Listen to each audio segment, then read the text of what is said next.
Thanks, Ted. It's a pleasure to be here and to welcome an old friend, Kathleen Wellman, to speak to us tonight about hijacking history. Kathleen is the Dedman and Altshuler Distinguished Teaching Professor at Southern Methodist University in Dallas, Texas. So she comes to us from many states away. She did her undergraduate degree at the University of New Orleans, did a PhD at the University of Chicago, and is by training a French historian. She's done research on science in the Enlightenment, science and culture, on distinguished women in France during the Renaissance. So if you want to ask her about either of those topics, you can do that in the question period afterwards. But tonight she's going to talk about a topic that I imagine she was introduced to, in part at least, by the fact that she served as the chair of the history department at Southern Methodist for a number of years. And as in Indiana, in Texas too, there have been curricular debates over the past decade or so, which has introduced her to this topic, which she's going to speak to us about tonight. I think Ted and Charlie have muted everybody. I would ask that you stay muted while Kathleen is speaking. Afterwards, when we get into the question period, you can unmute yourselves. I'll be happy to recognize people who have questions for Kathleen. You can also use the chat down at the bottom of your screen to indicate that you'd like to ask a question or to briefly spell out your question, which I'll try to then relay to Professor Wellman in the discussion period. So without further ado, I will turn over the virtual podium to Kathleen Wellman. Thanks, Kathleen. I'd like to first thank Paul for inviting me to speak to you this evening. I appreciate your time and attention and interest in my work. Tonight, what I'd like to do is give you some background about the work, describe some of its key features, and the disturbing ramifications of the history these books tell, and finally discuss ways these histories raise issues important to our current culture wars. First of all, Hijacking History was not a book I ever expected to write. I am, as Paul said, a French historian. But every 10 years, the State Board of Education of Texas establishes standards for instruction, and sometimes those standards are just plain bizarre for periods I know best. One such standard stipulated that students learn about the central influence of John Calvin and Thomas Aquinas on the Enlightenment, and by extension, the Founding Fathers. Other standards insisted that Moses was the prime influence on the Declaration of Independence, the Constitution, and that Mosaic law is fundamental to our laws. Many historians objected, but these standards and others passed. And in 2014, I was asked to review world history textbooks produced to conform to these standards. And fortunately, publishers just couldn't figure out what to do with Thomas Aquinas or John Calvin, so they just said they were religious thinkers. But they did emphasize Moses as the source of all of America's founding documents. And they did so strongly that when a school board member asked me what students might take away, I said they might think Moses was the first American. I wondered where these standards had come from and how they had been accepted by the State Board of Education. The latter question has a really easy answer. School board members in most states are elected in districts that are gerrymandered to produce safe states. School board elections have become ever more hotly contested, and they attract candidates from the most extreme wings of the parties. But as I investigated where these ideas had come from, I became intrigued by the three most prominent Christian publishers. A. Becca Books, published by Pensacola Christian College, Accelerated Christian Education, produced by an education materials company in Texas, and Bob Jones University's curricula. They have been in circulation for 50 years and have been used to teach generations of students from, as they put it, a Christian perspective. Their reach has only increased. They have 1 million Christian high school students in the United States, and their market has expanded from Christian schools to homeschooling and increasingly to publicly funded voucher programs, making them more significant than even their 50-year history suggests. I could easily spend my time with you this evening telling you some of the bizarre things these particular curricula try to convey, but I'll mention just 2 of them. One, they feature elements of the lost cause myth with their idealization of the Confederacy and white Southern culture, while downplaying slavery and implicitly endorsing white supremacy. One of them even praises the Ku Klux Klan as dedicated to moral improvement. I was struck by the fact that they express a deep antipathy to France, which they denounce as heretical, read Catholic, sinful, socialist, and the antithesis of virtuous Protestant Anglo-Saxon, read white, England. I was disturbed enough by these curriculum to take them seriously and to study the ideas they promote in their historical context. Collectively, they reveal a remarkably consistent and coherent right-wing consensus on world history. Studying them gave me an opportunity to explore the history of American evangelicalism from the First Great Awakening to the political mobilization of the religious right at the end of the 20th century. These textbooks map the religious and political views they espouse onto the history of American evangelicalism, and they map that history onto the history of the world. They also play an ongoing and vital role in the curricular wars over the teaching of history. Created to serve the so-called segregation academies of the 1970s, they subsequently appealed to parents who wanted to protect their children from the counterculture of the 1960s, and more recently from multiculturalism, globalism, or indeed America's history of racism. Their desire to maintain a reactionary account of the past to serve white Christian supremacy is increasingly shared by other educational programs. These curricula also both reveal and celebrate the forging of a symbiotic relationship between conservative politicians and fundamentalist religious leaders, especially since the 1970s. Politicians used religion to repudiate social programs that might dilute their political power or wealth. Religious leaders use politics to assert a vision of a Christian nation, argue for the teaching of religion in schools, and increase their political influence and wealth. That synthesis defines these textbooks' understanding of the modern world and remains in play among American conservatives and evangelicals. While I was intrigued by what I learned by studying these curricula, I became increasingly concerned about the dangerous implications for democracy they promote. And that sense of their threats to our democracy gave me an urgency about telling their history.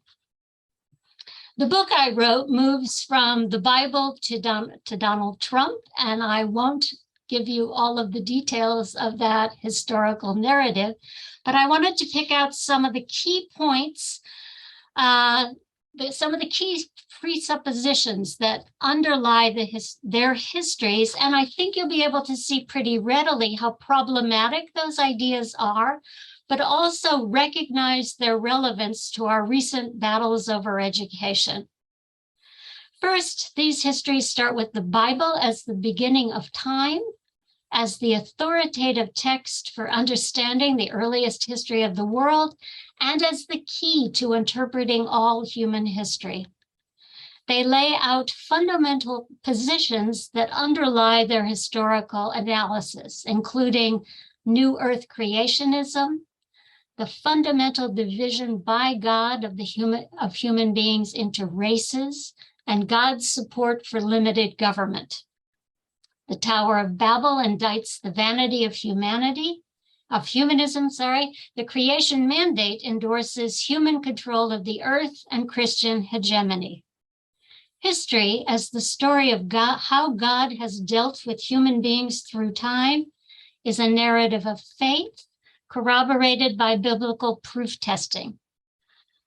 Whether or not a civilization accepts the one true God of the Bible or the biblical truth of the Protestant Reformation determines whether these textbooks praise or blame it. In the ancient world, only the Jews of the Bible pass muster.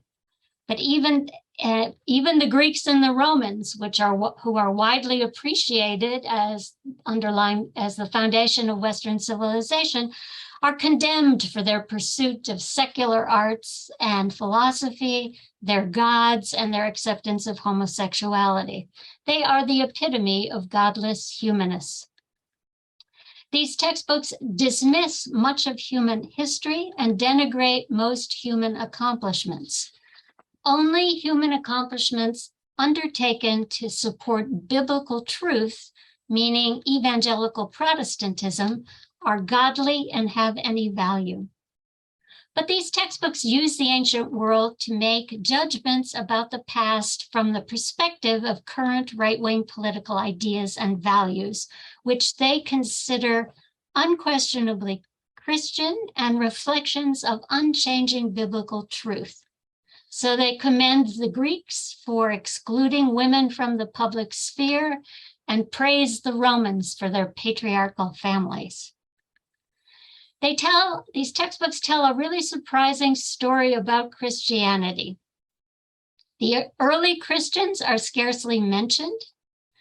Biblical truth is almost immediately subverted by Roman Catholicism, which they condemn as a form of paganism, which ushers in 1,500 years of darkness, illuminated only by heroic Anglo-Saxons, whom these textbooks consider proto-Protestants who paved the way for the Reformation and ultimately for a new Christian nation in the New World. Their invocation of the Anglo-Saxons is a dog whistle to white racism with historical roots in white supremacy and anti-Catholicism, and both of these have characterized American evangelicalism in the past and are still present in these curricula. The Anglo-Saxons are progenitors of virtuous American Christians. The Reformation is the great watershed in human history. After the Reformation, some Protestants engage in activities to pursue biblical truth and are therefore commendable. For example, the scientific revolution depended on the biblical understanding of nature by Protestant scientists motivated by a quest for religious truth. The Reformation underscores that for these curricula, history is a series of covenants between God and his chosen people, from the biblical Jews to the earliest Christians to the English to the United States as a new Christian nation. To make the last claim, they develop crucial arguments about the founding of America. The Declaration of Independence defined the Christian nation. The American Revolution was either a Christian cause or not a revolution at all. And the Constitution confirmed the intent of unquestionably Christian founders to establish a Christian nation. Their narrative rests on the understanding of the United States as an exceptional international purveyor of Christianity. Those historians who are inspired by faith can discern how God operated through time, they say, and thus determine whom God has favored and those he has punished with plagues, defeat in war, or even high taxes. The 19th century offers a really compelling example. Victorian England was the model of patriarchal families rooted in virtue and biblical Christianity. God rewarded it with the Industrial Revolution and capitalist expansion in colonial ventures. Economic success is God's system of reward and punishment. The ills of the working class and the poor are best assuaged spiritually, and social and political remedies are never appropriate. Slavery is scarcely mentioned. Both England and the United States enjoy great commercial success as missionaries spread Christianity throughout the world. Colonies served the interests of Christian nations, which brought biblical truth and the blessings of capitalism, God's economic plan. In these curricula, the greatest evils are dangerous ideas. The Enlightenment's belief in reason put France on the road to revolution. But the 19th century is filled with horrific ideas. Darwin is unquestionably evil, but the greatest danger was the acceptance of biblical modernism as a way to understand and interpret Scripture. It was not literal. It did not subscribe to inerrancy, and it relied on historic and linguistic study. Germany's adoption of biblical modernism led directly to its destruction in World War II. Other 19th century failings include the rise of evil forms of government, all of them rooted in liberalism, the foundation of socialism, fascism, and totalitarianism, with little distinction among them. These curricula define fundamental dichotomies: evil socialists versus godly capitalists, deplorable liberals versus admirable conservatives, wicked internationalists versus virtuous Americans. Recent history details the intense politicization of the religious right in support of the Republican Party. Republican Party presidents are strong leaders who advance effective foreign policy and moral values. Democratic presidents are weak. Their policies undermine the status of the United States and the moral standards of its citizens. These curricula judge the rest of the world on how well they conform to these ideals and support Christian missionaries and American interest. This historical narrative is virtually identical to the political activities of the developing religious right. Recent history, as they tell it, is their story. It is fiercely partisan, with important ramifications for politics, religion, and the teaching of history. So I'd like to talk about some of those implications. Their political and economic views are enshrined in biblical truth and sanctioned by God, and those are the views of the Republican Party. Those of the Democrats can have no legitimacy. There can be no foundation for bipartisanship or even a two-party system when the divide is between good and evil. Because America was founded as a Christian nation, God blesses America's foreign interventions. They are unerringly positive and beneficial for the people involved. This history also sanctifies or whitewashes American domestic history. Slavery is biblical, and both slavery and colonialism brought Christianity to Africans.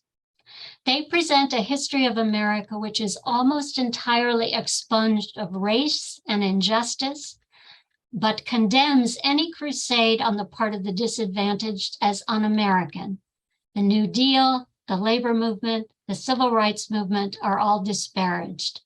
Foreign policy warrants no criticism, and social injustice no rectification.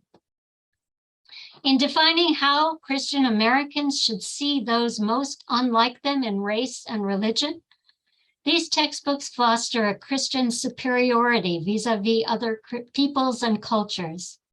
Certain that God shares their religious and political views, they erode empathy and cultivate intolerance towards others, while at the same time urging the conversion of individuals and the imposition of Christian capitalism on the world. The fact that God works through history has political implications. God puts political leaders in place, and for these textbooks, resistance is never justified.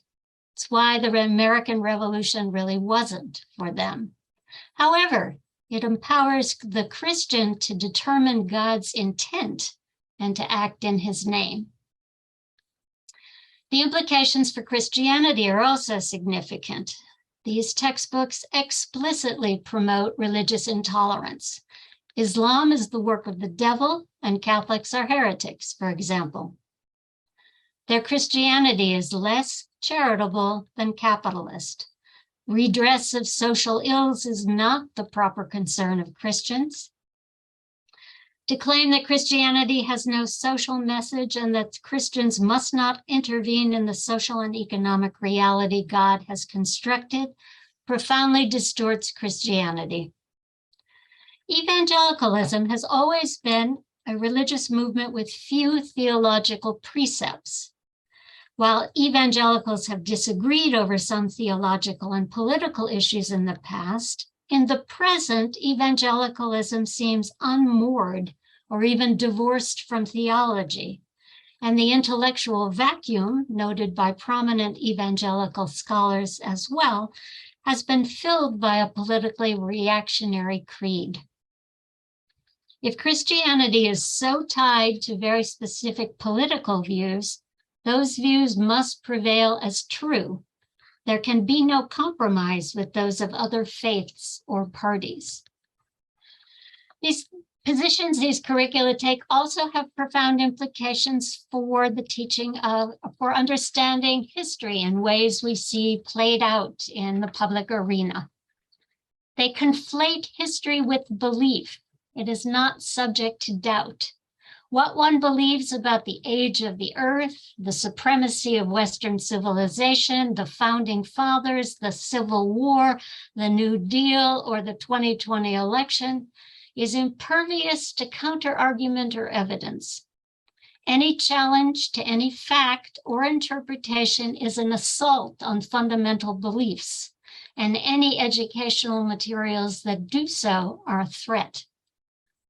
Similarly, some adults perceive any changes in the teaching of history from what they learned as children, whether to emphasize other civilizations, explore other religions, or challenge American myths, or what a child learned at home or in church, as threats to the emotional well-being of their children, as we have seen in the myriad of bills passed by state legislatures to make sure no child, that is to say, white child, is made to feel uncomfortable in a history class. The teaching of history is thus increasingly perceived as an attack on parents' beliefs and rights to control their children's education. The three areas of impact make these curricula and the issues they raise ever more topical. Recent developments in our ongoing culture wars make clear how widespread dangerous ideas in these curricula have become. They are advanced uncritically in school board meetings, on the floors of state legislatures, in the sermons of megachurches, and the speeches of political candidates. It has become almost conventional to assert the Christian nation thesis, or even to proclaim Christian nationalism overtly. When the ideas that are central to these Christian curricula are deployed, how are they used? Where do we see them at work in our current culture wars? And what do those who promote them hope to gain? Those who want to control the teaching of history to advance a Christian politically right narrative applaud the Supreme Court's undermining of the separation of church and state and appreciate its decision in Macon v. Carson, which sanctioned not only the use of public monies in religious schools, but also the teaching of explicitly religious content. The schools involved in the suit were using the A. Becker curricula.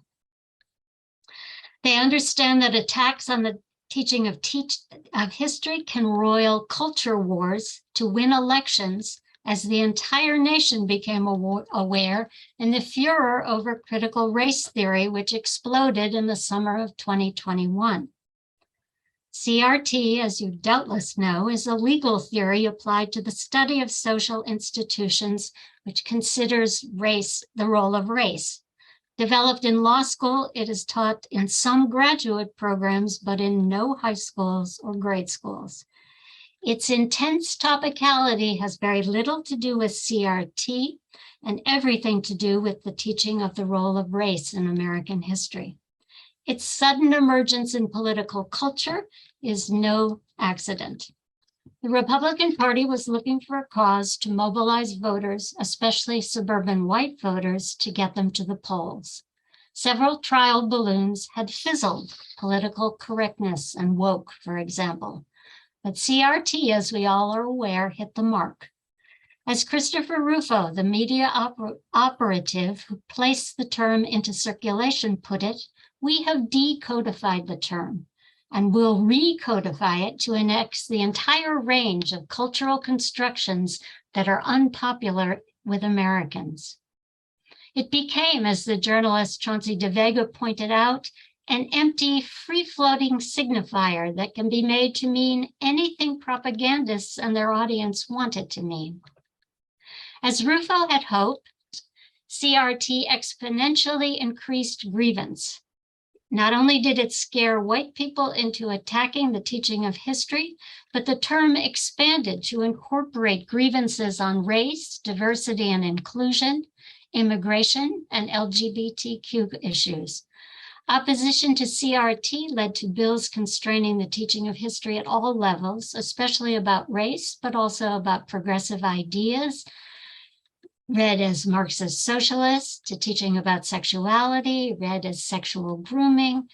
Attacks expanded from the classroom to the library with bans on books emphasizing race or treating sexuality or sexual identity, and moved from the abstract to the personal as teachers, librarians, school administrators, school board members, and then LGBTQ students were demonized. States banned both teaching about these issues and books making the information about them available. In their efforts to constrain the content of instruction, they sought to criminalize teaching or indoctrinate teachers. Conspiracy theories about pedophile teachers circulated freely. Teachers and administrators have lost their jobs. 30% report being verbally abused by parents, and 40% plan to leave the profession.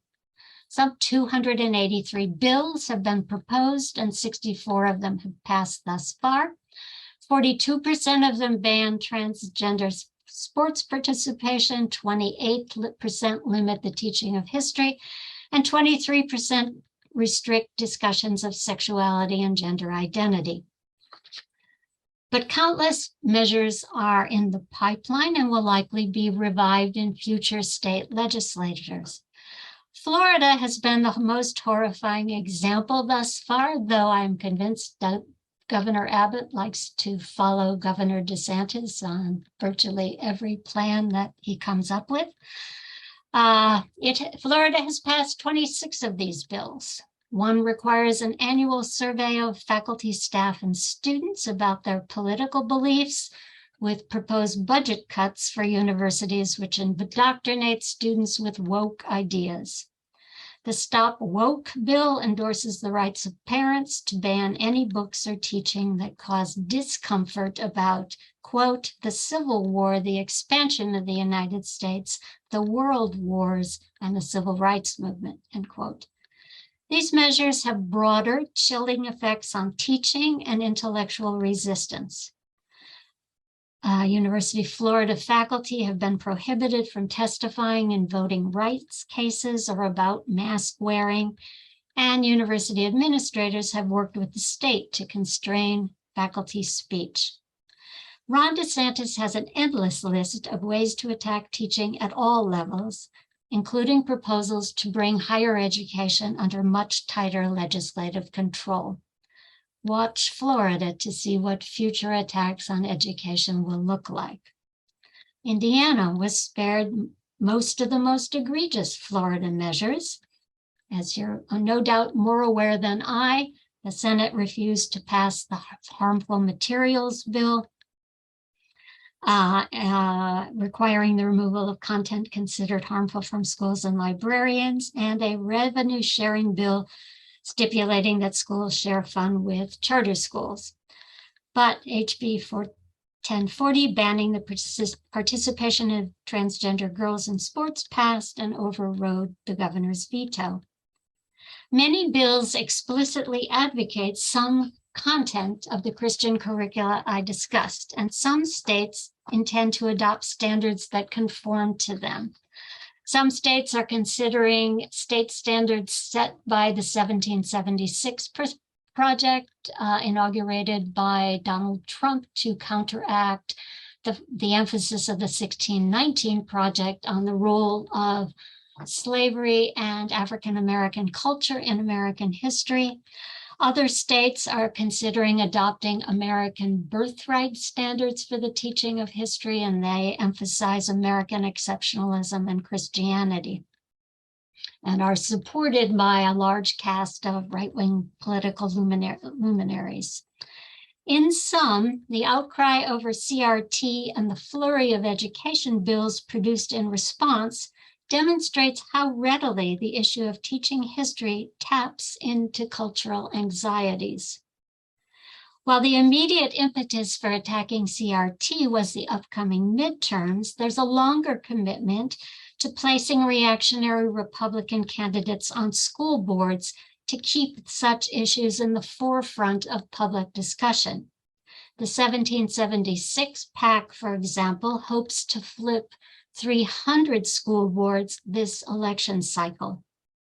But the attacks on the teaching of history also contribute to the long-term intention to destroy the public schools and divert public funds to private investors. Just as the curricula I discussed allied religious and conservative political interests, so too they coalesce against public education. Campaigns to pack school boards, sue school districts, and spread book bans are funded by many of the same secret money organizations supporting small government economics, tax reductions, and backing conservative candidates, especially conservative judges. Wealthy donors committed to advancing a politically conservative history, the Kochs, the American Legislative Executive Exchange Council, and the Center on Reinventing Public Education, all lobby for the inclusion of politically conservative Christian content into school curricula. Since such textbooks present conservative political positions as Christians, right-wing PACs are eager to have them used in public schools. But they are even more intent on promoting alternatives to the public schools. The push to expand voucher programs creates lucrative investment opportunities and undermines public education, both long-term goals of the political right.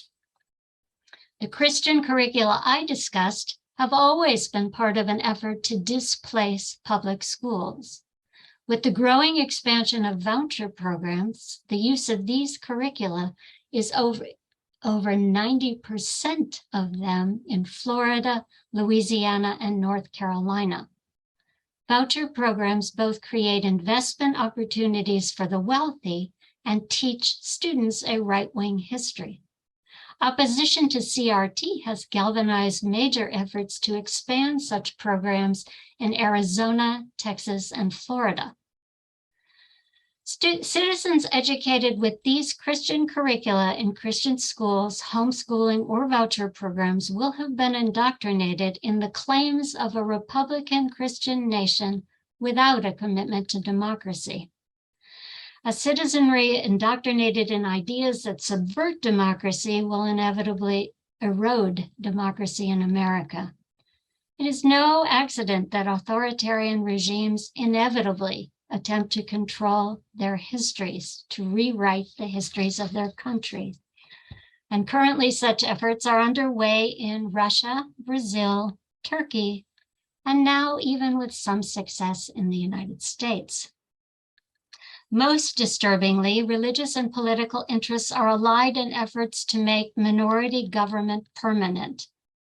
They recognize that while demographic trends do not favor them in elections, the impact of voting can be blunted or even negated. State legislatures and the courts undermine voting rights, effectively constraining democracy. And right-wing interests define novel legal theories like the independent state legislature theory to thwart the will of the electorate. Efforts to erode public education are thus tied to empowering an autocracy and ultimately perhaps even to undoing the post-Civil War amendments to the Constitution, which expanded democracy and fostered racial inclusion. All right, now haven't I given you a fabulously optimistic picture here? So I think the picture is grim, but I also think it can be contested in each of the points at which the Christian curricula and these contemporary culture wars intersect. That is history, Christianity, and politics. I think historians should work to recognize Christian nationalism wherever it can be seen and strongly challenge it as a threat and as un-American. Historical studies of Christian nationalism, its roots, and its dangers to democracy have begun to appear, but they need to garner as much attention as those generated by right-wing media. Professional organizations should mobilize historians, especially those not vulnerable to attack or even dismissal by reactionary boards or state legislatures, to take on this issue. And when Supreme Court justices make bad historical arguments, historians should loudly refute them. Christian churches and religious leaders should repudiate the political use of churches by the Republican Party. While the big tent notion of evangelicalism makes criticizing other Christians or specific pastors or churches difficult, they should recognize the existential threat this politicization of religion poses. Christianity is being redefined in ways that make it deeply unattractive to those who reject the values and ideas of these curricula. To the extent that Christianity becomes identified with Christian nationalists and its adherents, real Christians, the message of the gospel is subverted and Christianity is distorted into a political message fueled by grievance and hatred. This prospect should galvanize a concerted rejection of this message. Political opposition at the local level has had the greatest likelihood of success and can be most effectively deployed in local elections. Those opposed to the imposition of this historical narrative need to be aware that school board elections are the focus of the Republican Party's efforts to undermine public education and impose historical narratives like these. Well-organized local opposition can even thwart well-funded efforts. In Texas, local outrage prevented the acceptance of a state standard asserting that slavery was a voluntary relocation, for example. So local energies can be effectively mobilized. Concerted effort to reinstate lost voting rights and preserve those that remain should be a highest priority for political action. A national commitment to campaign finance reform could reduce the role of money in politics and thus diminish its role in every local election. Popular pressure to reverse Citizens United as disastrous for democracy would be most welcome. And ultimately, despite my somewhat shaken confidence in the direction of our country, I subscribe to the goals of the Enlightenment, which is the period I more usually study, with its aspiration or call to dare to know, and to the wisdom of the French philosophe who believed in the power of words to effect reform and in their ability to change the common way of thinking. So I'll leave you with that slightly optimistic assessment, and I look forward to our conversation. Thank you.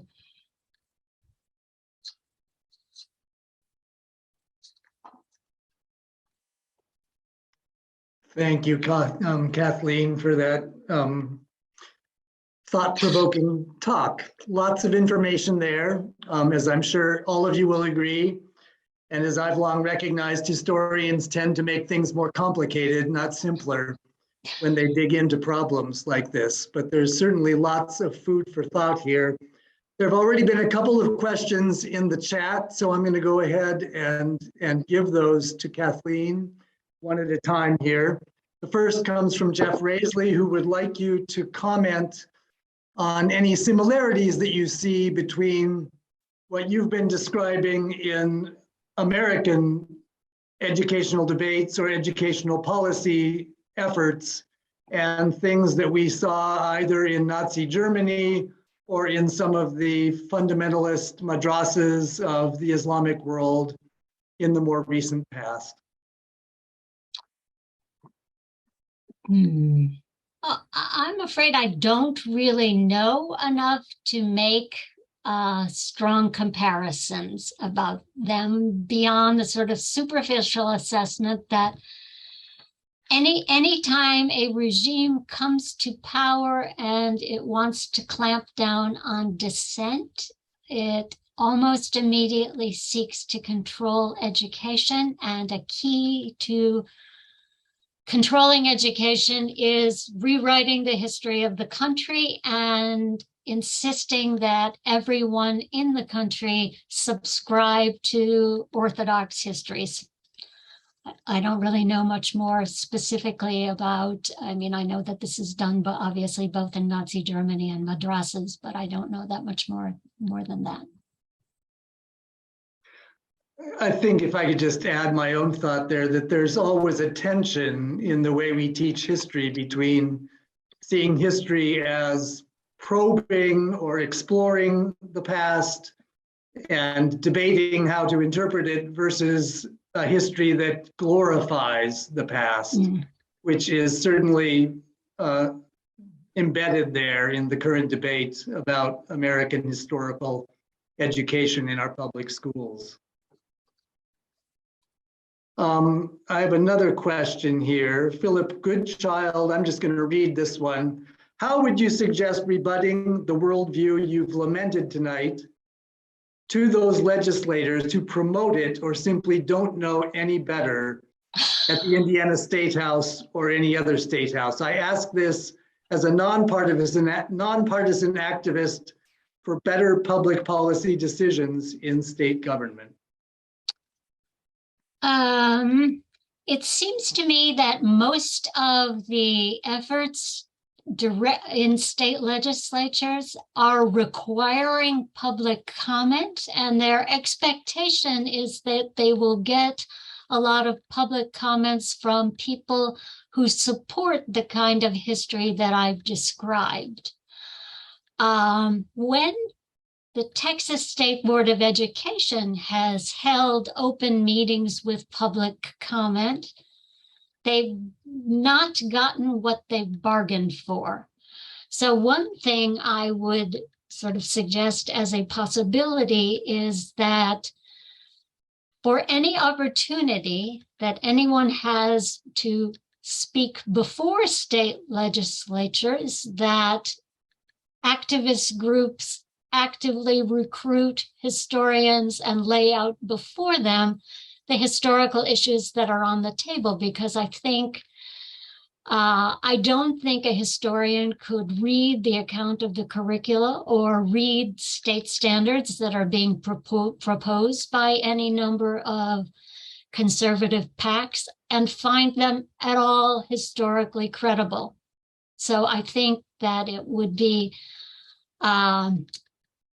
the difficulty, I think, would be in persuading rather than contesting. The problem then gets down to the fact that so many views that state legislators seem to promote are, as I said, now considered fundamental beliefs. So they can't be contested by the kind of analysis that Paul talked about historians doing. It simply wouldn't be accepted. It would be taken to be another opinion, but I still think it's important to make the effort.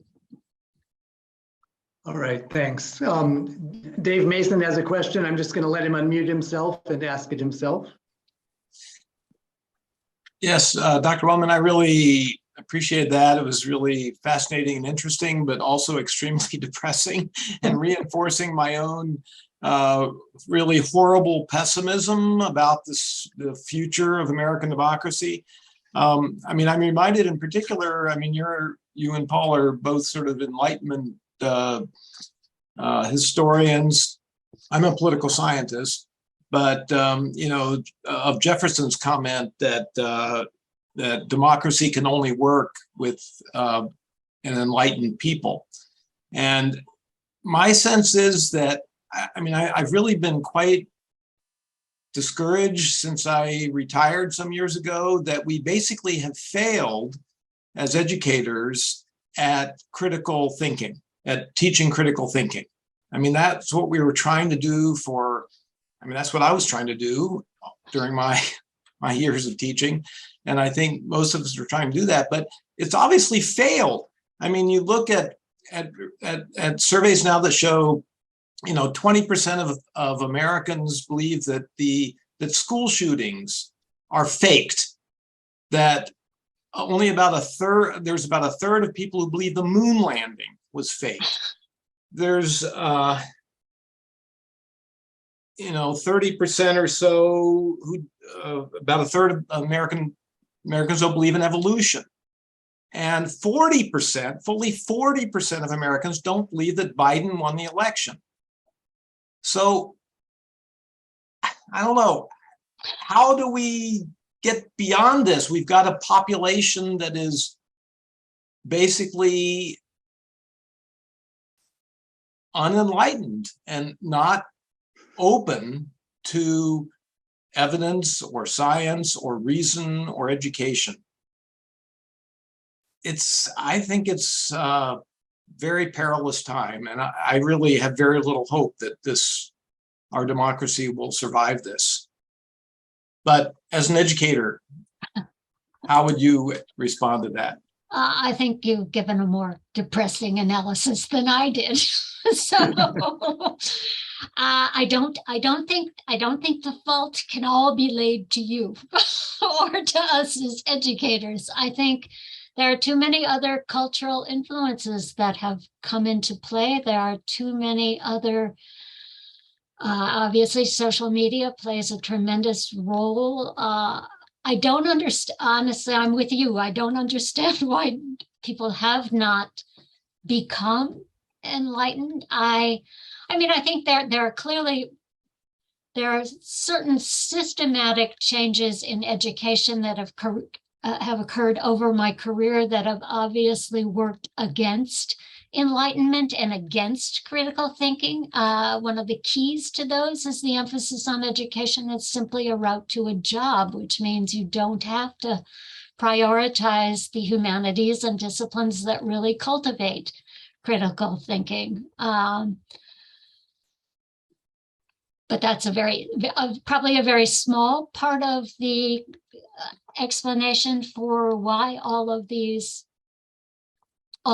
false information is completely accepted. And I can't explain that. And I may only be slightly more less pessimistic than you, in that I'm teaching a great enlightenment seminar this semester, and my students are getting enlightenment.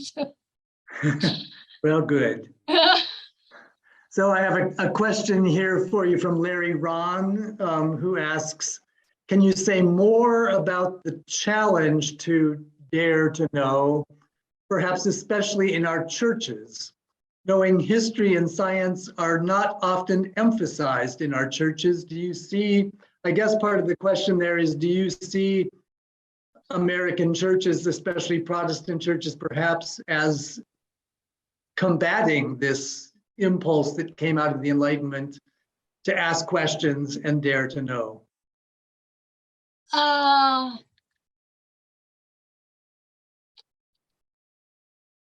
Okay, so my point about Protestant churches is that they should recognize the threat of Christian nationalism and the narratives of the curricula to their very existence and to Christianity as anyone would understand it.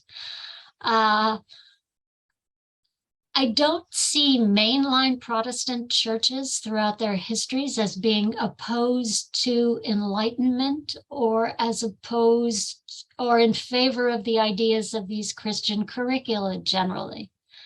I think American evangelicalism at some times has favored some of these views, particularly Southern evangelicalism. The story that these histories recount is allied in many ways with the antipathy to the social gospel of Southern evangelicals and the espousal or the promotion or acceptance of slavery in the Civil War and racism and Jim Crow in the post-Civil War period, and the anti-communism of the Cold War period, and the connections between evangelicals post-1960s and the business community that tied them to the Republican Party. So I think, but I think more critical is probably the devolution of evangelicalism into the megachurch phenomena, which doesn't seem to be connected much to Christian theology at all. And what I see is a kind of intellectual vacuum into which any of these political ideas can easily find a home and be promoted in the interests of political and financial gain on the part of the mega churches. And I think, I really do think it's true that evangelicalism has been so open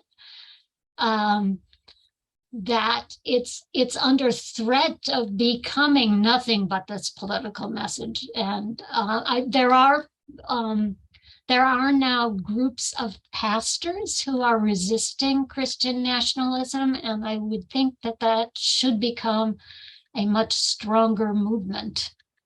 Yeah. So Mary Blackburn wonders if you find the term parents' rights a dog whistle for Christian nationalism in school board elections. Absolutely.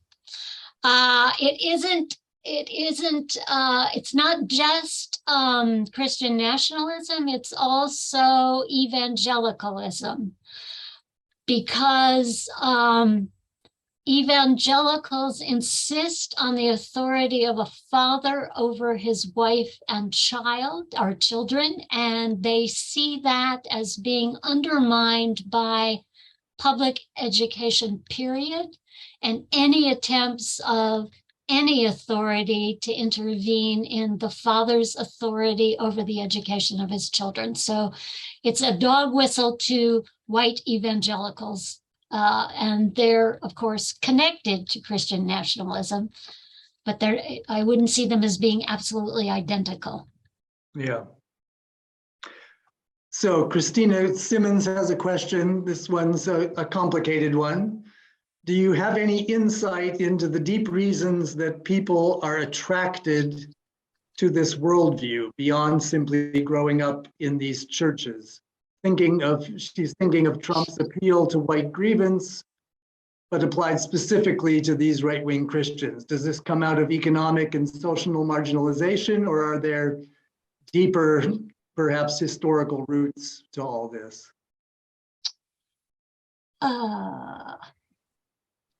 I think there are deep historical roots in the evangelical community and its sense of being marginalized within American political culture since particularly fundamentalists, after the fundamentalist evangelical split, fundamentalists became very defensive and for a short time seemed to be somewhat less engaged in political life or develop their own political ideology, which is fully on view in these Christian curricula. And I think what's happened is when Christians and the political right fused so firmly, evangelicals actually moved more in the direction of fundamentalists in terms of their ideology. And so this narrative becomes more acceptable to a broader swath of evangelicals as the Christian point of view. And as an indication of that, I think many more people now, or as high a percentage of Americans don't believe in evolution as at the set time of the Scopes trial, right? And so it just suggests that, and I have no idea why New Earth creationism has become more prominent over time, except for the influence of evangelicalism and its connections to the Republican Party, and the sense that this allied worldview represents truth and can't be challenged. Yeah, yeah. So another question from Philip Goodchild.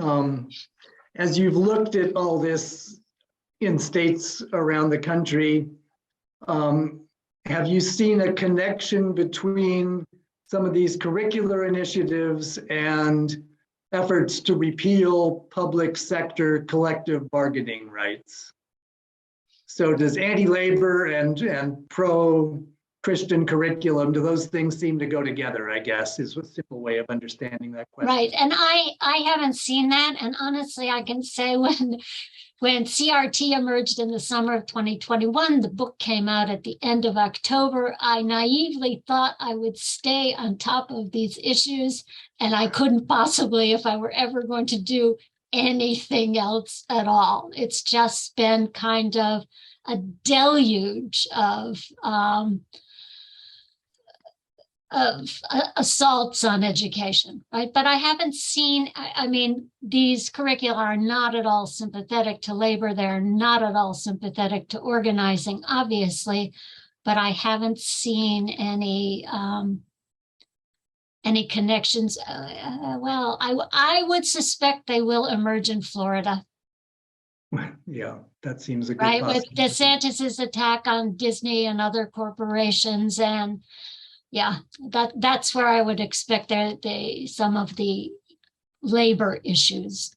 I'm sure if there are any unionized faculty in Florida, there probably aren't, but if there were any such effort, it would be rejected and tied to some aspect of this ideology. So I have a question for you. I want to encourage everybody else, if you have a question, would like to ask a question, you can just use in the reaction icon at the bottom, you can just raise a hand and I'll call on you to ask Kathleen a question. But I watched last night, Kathleen, the PBS Frontline special on Michael Flynn. Ooh. And at one point in that program, he was asked about Christian nationalism, and he refused to answer the question. And I found that a little bit puzzling. I mean, he just didn't want to touch it. And I wondered at the time if that was because he thought that the premise of the question was absurd, that you were either a Christian or you weren't, that nationalism had nothing to do with it. I mean, how hard have you found it in your own work on this project to get people to distinguish between Christian nationalism and Christian faith more broadly? I mean, you obviously see this as a danger here. How do you address that question in an audience that might be offended by your suggestion that Christian nationalism is problematical?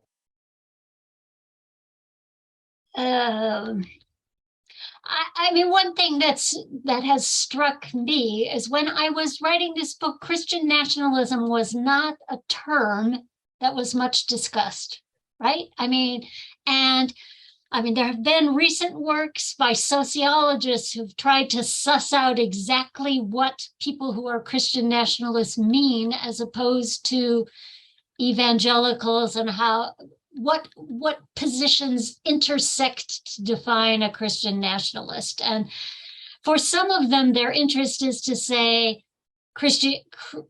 evangelicalism is separate from Christian nationalism, and it's an insult to evangelicals to call them Christian nationalists. And I think as recently as 6 months ago, Christian nationalism would have been a term of disparagement generally, or one no one would want to align with. And then suddenly you have a lot of people running for office saying, of course, we're Christian nationalists. And I don't know what they mean by that either. So I don't know what either the rejection or the acceptance of the term means. All right, thanks. I cleared that up for you, right? Yeah. So, so Larry, would you like to try, and I'm having trouble summarizing the sort of comment and question, Larry Ron, that you put in the chat. Do you want to take a shot at that and unmute yourself? Sure, yes. I have the impression, I'm actually a physicist in background. I have the distinct impression that the power and money behind it, and especially in politics, is benefiting from a lack of education and a lack of daring to know, and that suppressing it further leads us towards an oligarchical kind of system where there are a few in power and everyone else is just trying to survive. And it seems like that's sort of like heading towards, the sort of situation Russia's in and many other states.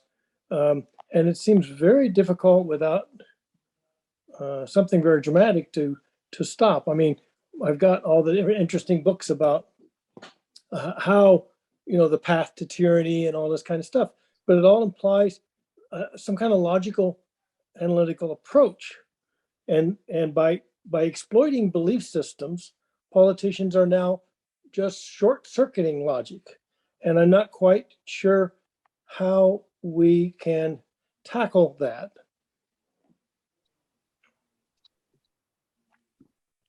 I agree with your fundamental analysis. I think, I don't know if this is apocryphal. I've read it in many places that Ronald Reagan said the last thing we wanted was a well-educated proletariat. And since 1980, we have been robbing our educational system of monies. And now the wealthy would like to have public schooling replaced by a system of private investment. And if they're successful, I think we will have very low grade public education for people who can afford no better. And the goal will be to turn them into ill-informed workers who, and so I do fear that we're moving towards an autocracy of wealth and power concentrated in the hands of the few, who aren't necessarily even interested in anything about this country, because for them, they don't have to be worried about they can be less worried than some of us about climate change, because they are not bound to this continent or any particular geographical location and the like.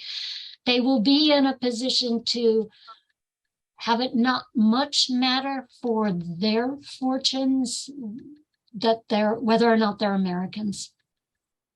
It almost just seems like we're lacking well-defined concepts that we can bring to the public sphere that name it, that name what's going on, and that expose it for what it is. Because it's so buffered by, I have family members that won't talk to me anymore. And just because they know I have a science background and they only watch a certain channel who is exploiting the same belief approach that the political powerful, some of them are. And it seems like in our system, which includes our financial system, this is actually there's gain to be had. People are making a lot of money just telling lies, and it's like, and that's just the way our system is working. And somehow or another, it's not all the Supreme Court decision, but maybe that's a lot of it. I'm not quite sure how we can pop the bubble or burst the cloud or whatever. Yeah. Well, which is why I identify voting rights for what they're worth and money in politics. Yeah. I mean, Yeah. No, that was what I was just thinking, that one of the issues to be combated here is the role of dark money in politics, because those oligarchs that you worry about, Larry, they want to influence politics without being identified. So if we can bring them out from behind the drapes, that I think is a step in the right direction. Or even prohibit it. I mean, I was thinking today, Paul, about the restrictions on French elections, right? Absolute equal time, a infinitesimally small amount of money allowed to play a role. I mean, I don't know. I never see any political ads because I live in Texas and it's assumed that it's going to remain red safely. But I have relatives who live in Ohio who apparently can't turn on the television without seeing political ads all of the time, right? There is, I mean, $80 million for the Senate race in Ohio. I mean, really? Oh, yeah. I mean, really? If we got money out of politics altogether, it would be a completely different, we could revert to a more democratic form of government and a more democratic form of messaging, which would be able to counteract some of the monopoly on public information. Well, if you look back at the 1619 Project and exactly the formation of this nation, and the deals that were made between the poor whites and the slaves that were being brought in, so that there essentially we're forming a class system of slave labor. It's almost like it's like we're going back to that at some level, and I'm not, maybe erasing the 1619 book in favor of an alternative is part of how you actually can accomplish that. It's just, to me, I don't know, it's frightening. Yeah, lots to be concerned about. Rhonda says, thanks for arranging this program. We all need to share our understanding of this topic with others. Thank you, Rhonda, for that comment. That's what we try to do here at the Indianapolis Peace and Justice Center, is to get issues like this out in front of a broader audience. Philip Goodchild adds his thanks to Professor Wellman for an incisive evening. We are moving towards an hour and a half here. We're not quite there yet, so we have a little more time for some final questions. Do I have any last burning questions in the audience? I suspect that when Ronald Reagan made that comment, Kathleen, he was thinking principally about an immigrant proletariat, which he would have been very happy to, being governor of California, which he would have been very happy to see remain uneducated. Yeah, but he also wanted to take money away from the University of California, which would have been more than just the immigrants, right? Yeah, no, that's true. That is very true. So anyway, I've enjoyed talking to all of you. I mean, I think it's important to share any information with people who will talk to you, even if your family members won't always. Yeah. Well, I was Mr. Science in Vacation Bible School. Ah, okay. So I have a Nancy question. asks about a transcript of this. We are recording it, Nancy, so it will be posted on the Indianapolis Peace and Justice Center YouTube channel, right, Ted? Yes. So it should be up in a day or two if you want to listen to tonight's discussion again or share it with others. So thank you all for coming tonight, for tuning in, whatever we call this when we come together on Zoom. Hope to see many of you on, I think it's November 9th, when we're trying to get people together to talk about the future of the Indianapolis Peace and Justice Center. Have a pleasant rest of the evening, even if the topic has been just a little bit depressing, and keep up the fight. I have a question if it's not too late. Oh, no, go ahead. Please ask. Professor Wellman, I really, really appreciated your talk today. It was just wonderful. My question is, how do you explain how the Republican, especially the, well, I guess, I don't know if it's the right, far right of the Republican Party or just the Republican Party in general, how do you explain how they have been able to sort of fool their constituents into voting against their best interests? Well, I mean, I think there's a long history of Americans absolutely refusing to acknowledge class, because apparently we are all middle class always, right? So it's very difficult to have people vote their class interests if they don't realize that the economy has sort of sorted them into classes in a way. So that's part of the problem.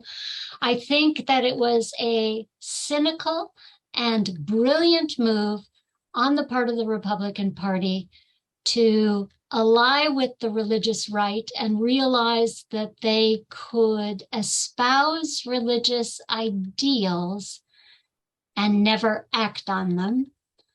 And then, but nonetheless, because they espoused those ideals, Christians would dependably vote Republican as the party that embodied their ideals, even if their economic policies always worked against them. And I think over time, somehow low taxes gets to be Christian. And that's the kind of illusion of ideas that I can't quite get my head around, but I think that well, I know how low taxes became Christian, because it would be a bad thing to help the poor by any means other than religion. Does that answer your question, Marianne? I'm not sure.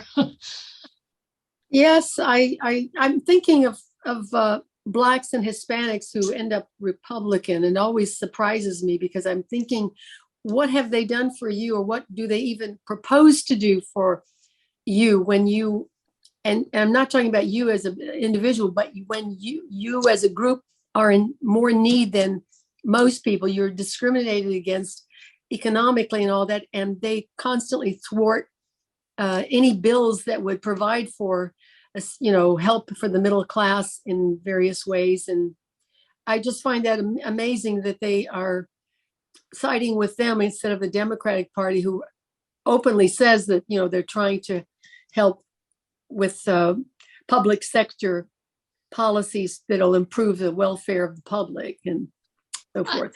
I think there's a long history in American politics of trying to appeal to one group by saying to it, you're not as bad as the people below you.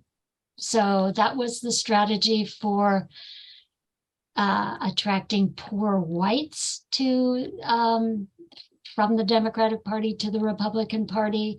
And now I think it's a way of attracting certain Blacks and Hispanics by saying, you're entrepreneurs.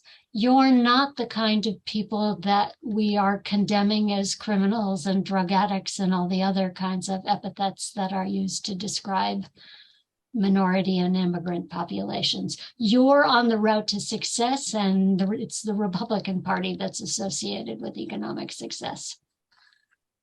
Thank you. Isn't there a role too of just pure exploitation of faith and religion? I mean, the book, What's Wrong with Kansas, is kind of a beginning of that. Absolutely.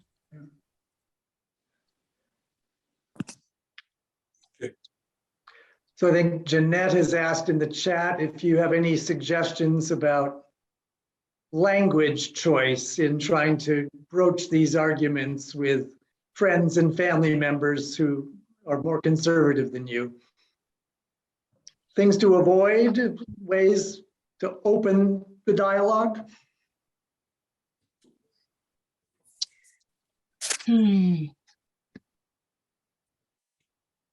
I guess I haven't really faced that in my family. I mean, you probably experienced this too, Paul. There are many things you can talk about in terms of early modern European history because they don't seem at all threatening.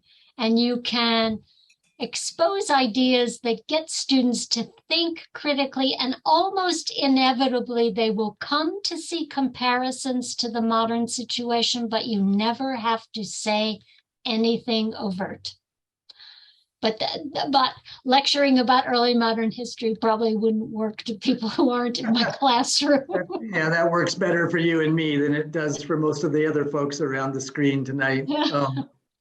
But I certainly have found in recent years at Butler in my teaching that the vast majority of my students who may come to college with preconceptions about things are still very open to asking questions and to exploring alternatives. And if you can just find some kind of neutral ground, whatever that might be, it makes it easier to move the conversation in that direction.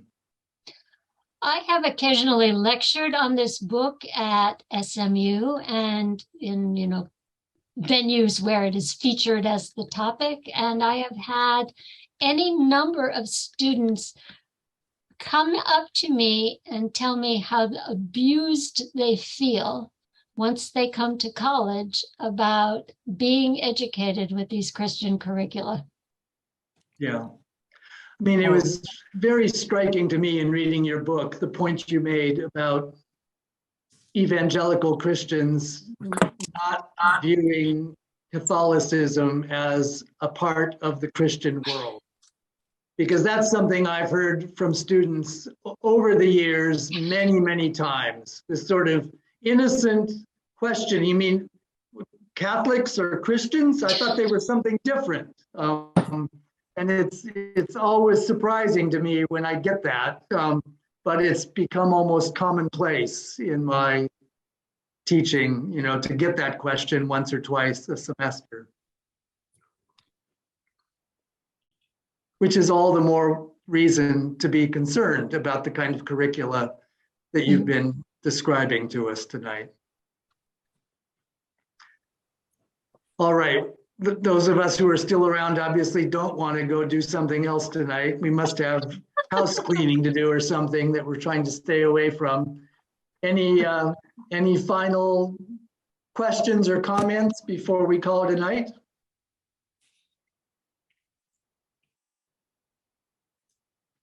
So I see something maybe in the chat. Well, just an affirmative comment there from Dave Mason.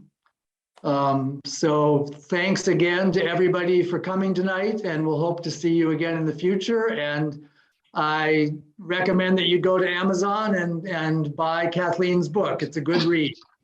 I do too. And thank you very much, Kathleen. Thank you all. I enjoyed it. Nice to see you all.